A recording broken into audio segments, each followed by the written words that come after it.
नए साल का उत्सव लोगों के नए वर्ष को देखने और मनाने का तरीका अलग अलग होता है। इसी पर एक छोटी सी कहानी, नए साल का उत्सव। पढ़िए। 31 की शाम को देखा तो सामने वाले घर में किसी पार्टी की तैयारियां चल रही थी। किसी पड़ोसी ने बताया कि आज यहाँ जगराता है। ऐसा लग रहा था जैसे आज इनकी सारी इच्छाएं पूरी हो जाएंगी। पर 1 जनवरी को नए साल का उत्सव तो यीशु मसीह के जन्म दिवस के कारण मनाया जाता है। ऐसा लग रहा था मानो सब इसी दिन का इंतजार कर रहे थे, हर काम को शुरू करने के लिए। आज नव वर्ष का पहला दिन था और तैयारियां तो एक दिन पहले से ही शुरू कर दी गई थी। सब अपने अपने स्तर पर सब बंदोबस्त कर लिए थे। हमारे एक मित्र ने तो हद ही कर दी थी। सर्दियों के सबसे ठंडे दिनों में मनाली जाने का प्रोग्राम बना लिया।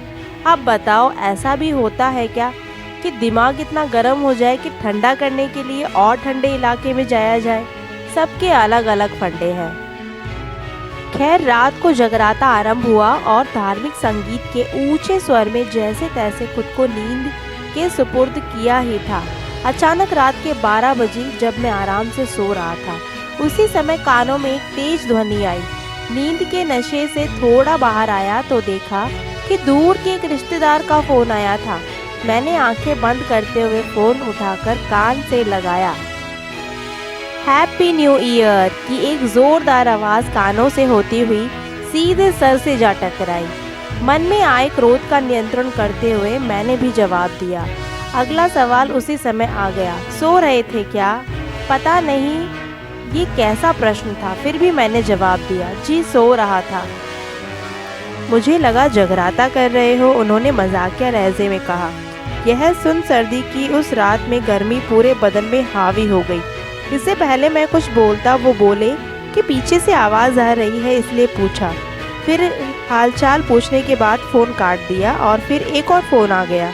कुछ देर तक फ़ोन का आना बंद हुआ तो फिर से सोने की कोशिश करने लगा और सोचने लगा, अगर इतनी शिद्दत से लोग अपने काम करते तो कहाँ से कहाँ पहुँच जाते।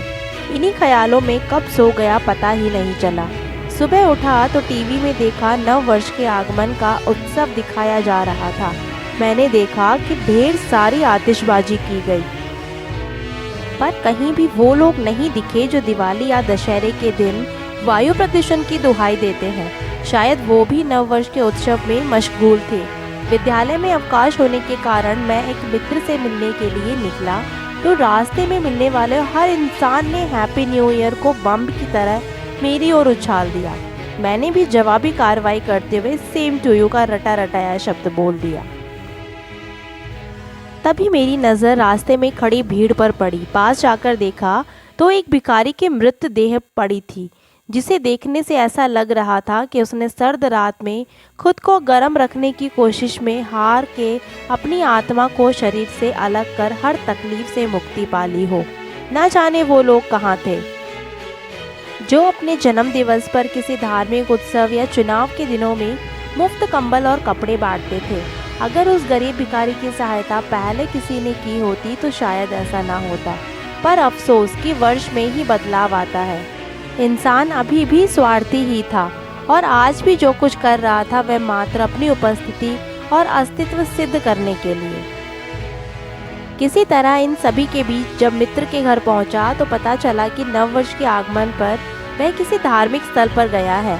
मुझे ऐसा लगा जैसे प्रभु आज ही दर्शन देने वाले हैं, वरना उसने तो गत वर्ष ऐसा कुछ भी नहीं किया था। मुझे तो ऐसा प्रतीत होने लगा जैसे आज सबको कोई ऐसी बीमारी लग गई हो जो बस आज के दिन ही रहेगी। आज का इंसान अपनी आवाज़ तभी उठाता है जब उसे अपना कोई लाभ नज़र आता है।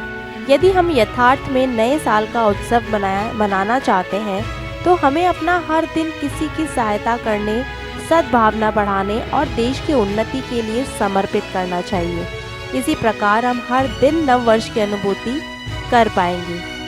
इस उत्सव की कहानी से आप क्या सीखे और क्या समझे, मुझे कमेंट करके ज़रूर बताएं और वीडियो को लाइक कर दीजिए और चैनल को सब्सक्राइब करके इस नए साल को मेरे लिए भी उत्सव जैसा ज़रूर बनाएं, क्योंकि मुझे आपके सपोर्ट की बहुत ज़रूरत है। Thank you so much.